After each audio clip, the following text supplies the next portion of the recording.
Hey, what's up, y'all? It's Steve again, Harmless Rebel. Decided to end the year with my 10 favorite heavy metal albums of 2024. Really good year for music. This is just new releases that I decided to show here. There's been some fantastic reissues this year. There's been I've had some amazing finds, like really rare records that I've been looking for decades. I've run across this year. Man, what else? Yeah, some amazing reissues. I was turned on to a couple of albums that are now going to be all-time favorites of mine that are more than a decade old that I didn't know about.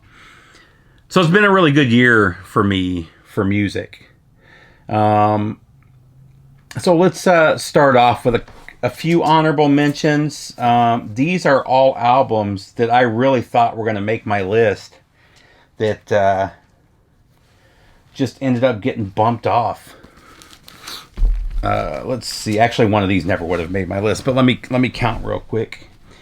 9, 8, 7, 6, 5, 4, 3, 2. Okay. I was just making sure I had the count right.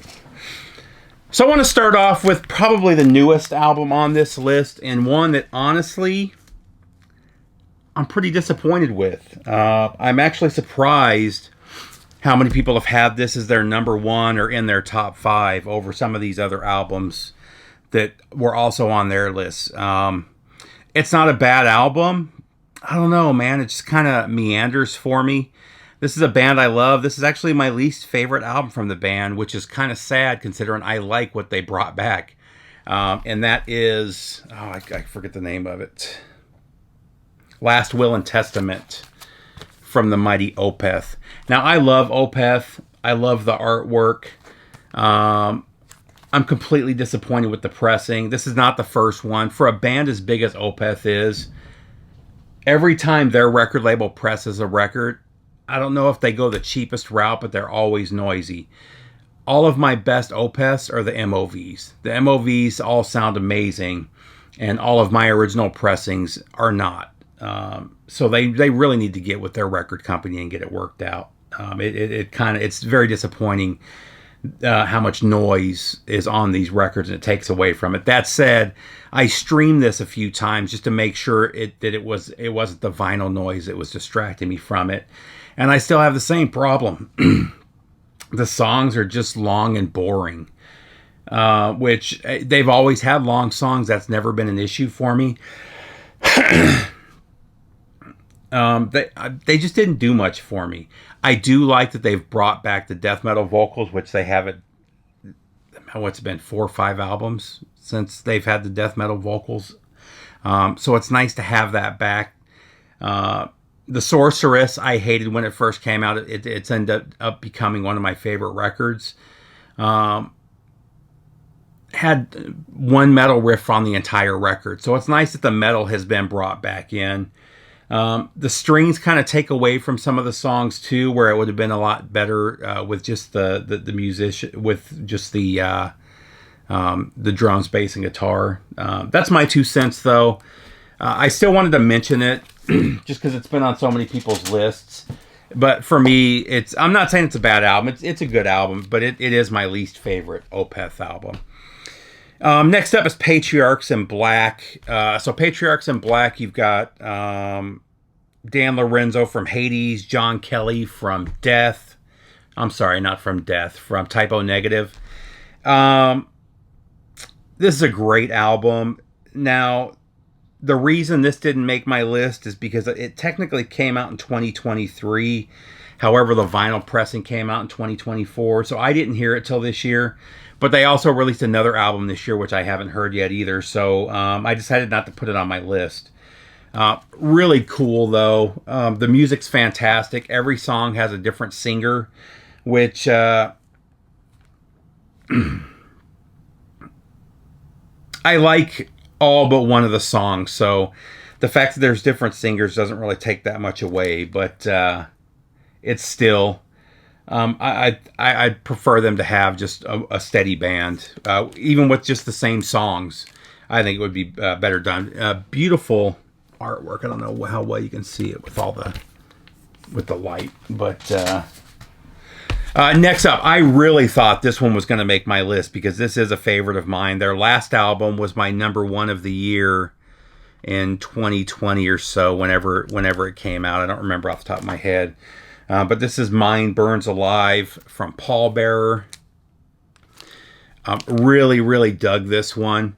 However, once I listened to it 5 or 6 times, it went back in the collection. I forgot about it until I saw that somebody had it on their top 10 list, and I gave it a few more spins this week. But this originally was in my top 10, but as I replayed some of these other albums, it just kept getting pushed back. So another one of the more recent pickups, and it was one that I just forgot came out. I was excited for it. I planned on buying it right when it came out. It's really a great album. A lot of people didn't really like their last couple and consider this one kind of a return to form. I like their last couple albums as well. But this is Hammerfall, Avenge the Fallen. This is just Hammerfall doing what Hammerfall does best. It's just really killer German power metal. Really disappointed I was supposed to see them this year. I was super excited for it because they don't play this area that often. And unfortunately, my daughter had an orchestra concert that night. And even though she said she was fine with me going to the concert, I really wanted to be there for that. So ended up missing them. Maybe next time. But Hammerfall. This is another one of those, even though this is one of my favorites of the year. I talked about this last year because I bought the CD when it came out. And I talked about it the year before. So what happened was they started releasing these 2 years ago, actually maybe 2021. So they released a bunch of singles. I actually happen to have one right here. They released 4 different singles, each one with a different section of picture. And I wish they had put this whole picture on the front cover here, but they didn't. Anyway, they did 4 singles, and it was released as a CD with all 8 songs last year. And then beginning of this year, we got the vinyl pressing of it. But this is Albus Mendicium from Ritual Servant. Ritual Servant, their first album, is in my all-time. It's just fantastic. It's a 10-star thrash album. This one is half thrash. There's a little bit of straight-up metal in here as well. I love it, though. You've got Ryan from Motivic, who I will talk about later, is in this band, as well as a few other gentlemen, but really, really killer. And then my last honorable mention is from the mighty Obsessed, who have been around since the late 70s. This was Wino's band before joining St. Vitus. He joined St. Vitus, and then, I guess about 10 years now. 10 years ago, he resumed the Obsessed, and this is a great record. I really dig this as well. I've talked about this before. Wino is probably got, when it comes to doom metal, he's top 3 vocalist for me. When I tell people when I want people to hear what doom metal sounds like, Wino's one of the guys I turn them to. And he hasn't lost anything with this one. I shouldn't say that. I don't think his writing is as strong lyrics. The lyrics actually kind of knocked this one down a little bit for me, which usually doesn't, but I thought they were too simple on a lot of these, which usually doesn't bother me, but it did for some reason. But musically, this thing is probably an 8 out of a 10. But because of the vocals, I'd probably put it as like a 6 out of 10. So let's get going with my top 10. And number 10, in the number 10 position, we have a thrash band that returned after, almost 40 years, 36 years, something like that. And it's Atrophy with their new album, Asylum. I couldn't stop playing this when I got it. This is one I didn't even know came out. I believe Scott Waters, or maybe we were doing the Metal Roundtable. I don't remember what we were doing.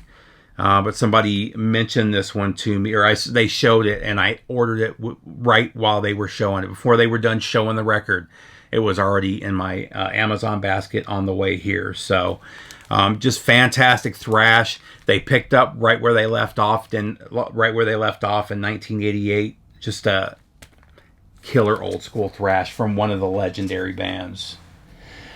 This next one was kind of a surprise to me, just because I think the last the last 5 Iron Maiden records have just kind of been, I don't want to call them throwaways.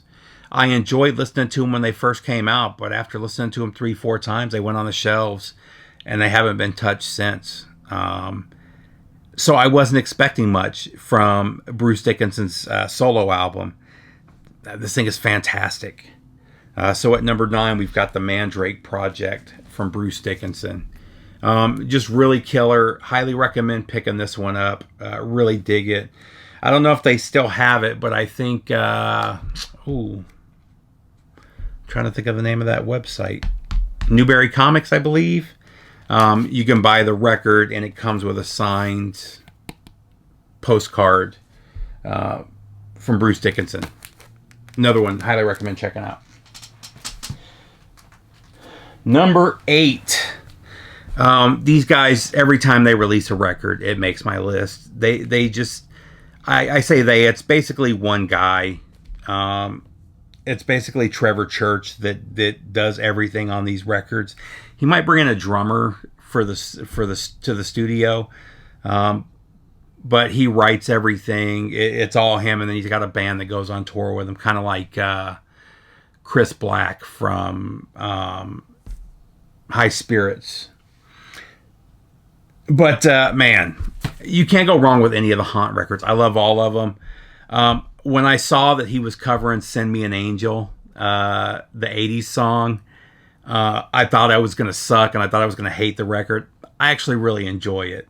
A metal version of "Send Me the Angel" is actually really killer, and this just ended up being one that I just kept going back to this year. Kept putting it back in the rotation. This other one is another late addition to the list. And it's a late addition because I forgot that I bought it. I bought this when it came out, 8 months ago? And as I've been cleaning my office and putting in new shelves and trying to get things organized, I moved all the stuff I hadn't listened to yet, or most of it. I've still got 2 huge stacks right here. But I put them in U-Haul boxes in the other room. And I forgot about them. And I saw somebody else show this on their top 10 list. I was like, oh crap, I think I bought that. Let me go grab it. And man, it's fantastic. The one drawback from this is it's too long. It's basically 2 albums. I wish they would have released one album and then maybe next year release the other album. But to say it's a double album, this is a true double album. It's basically 2 full albums. But this is After Lifelines from Rage. I love Rage. They kind of get mixed in with the German power metal crowd. But I think they're closer to Iced Earth, where they kind of mix that traditional metal, thrash, and power metal together. And they blend it very nicely. And this is just a fantastic album. The first album is called Afterlife. The second one is called After Lifelines, which is where After Lifelines comes from. That said, it's... oh my God, 21 songs. And each song is 3 or 4 minutes. So it's not, again, it's a true double album. It's 2 full albums. I really wish they would have released it as 2. Because when you listen to them together, I mean, it's just that long that towards the end, even though the music is still good, it starts to become tedious. And had they released them as separate albums, I probably would have liked it more, and it would probably be higher on my list, if that makes sense. But Rage, After Lifelines. Sorry about that. My camera overheated and died, so it may be a little darker now than the first half of my list. But next up, we got number 6. Just one of the classic thrash bands that just doesn't get enough love, and one that has really come back strong in the last few years. I shouldn't say come back because they never left, but their last few albums have been some of the best since their first album, their first 2 albums. But back with just a killer thrash album is Flotsam and Jetsam with I Am the Weapon. This one is one that I forgot about. I meant to pre-order it when they first announced it, and it slipped my mind. And then it sold out everywhere quick. Everybody was showing it in their videos. I couldn't find it anywhere. It was sold out in all the stores, and it was going for $40-50 on Discogs and on eBay. I didn't want to spend that much, and finally I found a copy at Zia Online, my old stomping grounds from Phoenix. And they had their own variant. It's an orange color. But luckily I was able to get it for retail price. But man, another great album. I love their last two, but I like this one even better. So again, I Am the Weapon. Number 5, this should surprise nobody. Was it my last video or 2 videos ago? I talked about this record. I didn't love it. I really liked it when I first listened to it, but I didn't love it. And the more I listened to it, the better it got. And it's become one of my favorites at this point in the year. And that is Accept, Humanoid. Just a killer album. I love this era. The Mark Tornillo era of Accept. I love the Udo stuff too. Don't get me wrong. And those Metal Heart and Balls to the Wall will always be classics for me. But, these days when I'm in the mood to listen to Accept, it's usually Blind Rage or Stalingrad. I still pull out those early albums from time to time, but it's almost like, even at this point it is 2 different bands, because I think there's only one original member left, and that's Wolf. But still, they're just still cranking out fantastic music, and man, they were so good when I saw them live. So at number 5, we've got Humanoid from Accept. Number 4. At number 4, we've got the mighty Judas Priest. Now, I've heard people say that this is their best album since the 90s. I love this album. I think their last album was better. I think their last album would rank in my top 5 or top 6 Judas Priest records. That said, I do really love Invisible Shield. I don't like the song Panic Attack. It's probably my least favorite on the record, which I believe it was their lead-off single. But once you get past that one, Devil in Disguise, Gates of Hell, Crown of Thorns, As God Is My Witness, Trial by Fire, I love all of those songs. I think this is just solid from beginning to end. I just think the last album was a little bit better, but this one is right up there. And like I said, Panic Attack is not my favorite song, but when it comes on, I don't want to skip it either. So, and actually, I thought this would be my number 1 or 2, and that just didn't end up being the case. But I still absolutely love this album. This one's a little bit different album cover.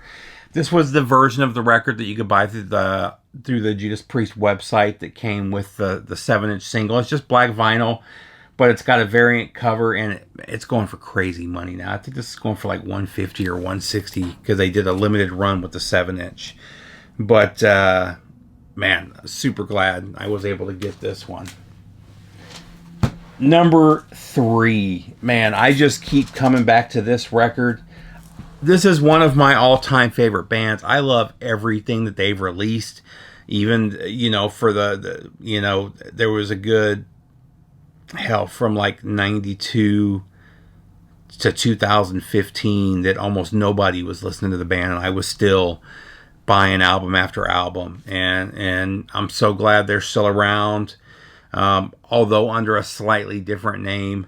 But this is Mean Streets from Riot 5. Man, I don't think I've seen this on anybody's list, but this is a fantastic album. And I highly recommend grabbing this one. There's not a bad track on here, and again, I just keep playing it over and over again. Every time I pull it out, I end up spinning it like 3 or 4 times. So really, really happy with that one. This next one I've talked about, I think, in like 3 or 4 different videos. I've mentioned this on the Metal Roundtable. I've mentioned this multiple times. I'm sure I've talked about it on the Friday night streams on Patrick's channel. But number 2 from Motivic, we've got Renouncement. Just a fantastic thrash album.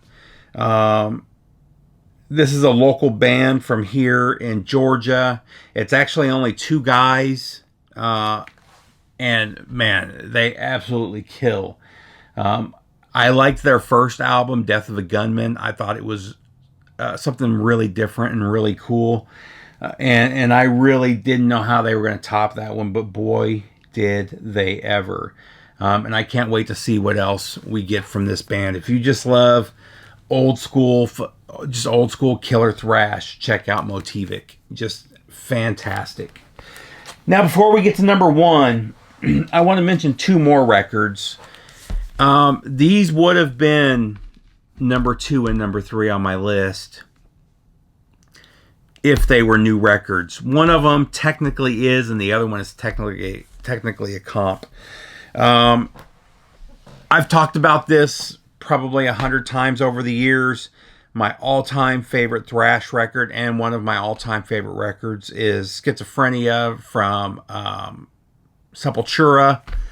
The Max era Sepultura is probably my favorite band of all time. Cavalera, which is Max, his brother Igor, Max's son, Maximilian Igor, and I can't remember who the bass player is off the top of my head. But they've gone back and released, re-recorded the Sepultura EP and the first 2 records.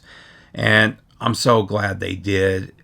This album is so good. I can't recommend this enough. Even if you have the first one and love it, I don't want to say this is better, but I wouldn't say the other one's better either. They're just like a perfect match, really. But man, this just came out so good. I love that they didn't just redo the music; they redid the artwork as well, but slightly different, which is very cool as well.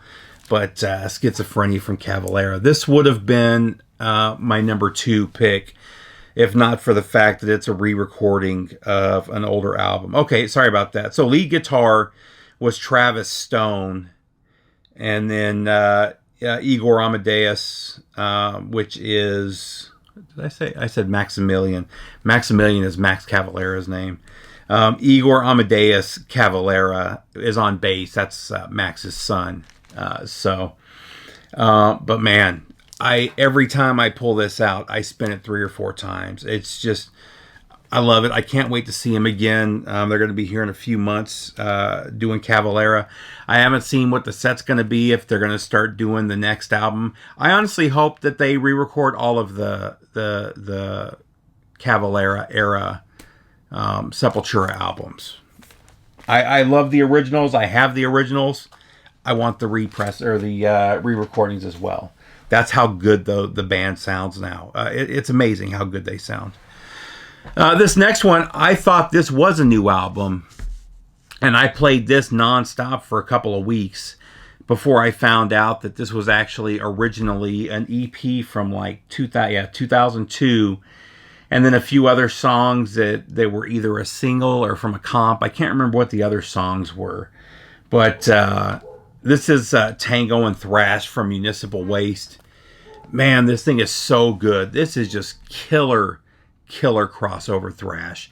It doesn't get much better than this. I love all the Municipal Waste stuff. This is my favorite Municipal Waste release. That's how good this is. And I love that the songs from the original EP are all named after Kurt Russell movies. But you've got Escape from New York, Big Trouble in Little China, Captain Ron / Overboard, Backdraft, and then Tango and Thrash. And then there's 4 other songs as well.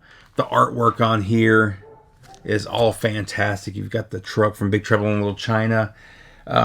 Just so good. I can't recommend this enough. Had this not been basically a comp of early stuff, this would have been my number 2 of the year. That's how good this was. And now we get to number one, my favorite album of the year. I don't think I've talked about this in a video, but I have in the Metal Roundtable. And man, I haven't been able to stop spinning this since it came out. I love everything about it. I like this band's first two releases. I'm not a big fan of their EPs. Their EPs are doing more of a Tangerine Dream thing, but which isn't for me. I would describe this as old school death metal meets Tangerine Dream meets Pink Floyd all in one. It's not like one song is a Pink Floyd sounding song, one song sounds like Tangerine Dream. They take each song on here is kind of a journey that goes through different sounds. It's just, the album from beginning to end is a 12 out of 10. It's just so good. And this is the third album for Blood Incantation, Absolute Elsewhere. I cannot talk up this album enough. It really is just a perfect album. And this may be one of my favorite albums of the last 4 or 5 years. That's how much I like this one. You got the beautiful artwork there. And again, just one of the great metal albums of the last 5 or 6 years. That's it, guys. I hope everybody is doing good. I hope that you have a wonderful new year. Tell me what your top 10 are. Tell me what you think of my list. Tell me, what albums you think I'm stupid for putting on there or for what I missed. I know I missed a couple records. The Saxon, I just haven't run across a copy of it. I didn't forget about it. I actually saw them at the show. I was hoping they would have copies for sale there, and they didn't. But I'm trying to think what else I missed. I'm sure I missed a couple others as well. Another one I've been listening to a lot this year is the Tomb Mold record, which I had actually pulled out before I realized it came out in late last year. So that's it, though. I hope everybody is good. Again, Happy New Year, and I'll see you soon. Take care, everybody. Bye.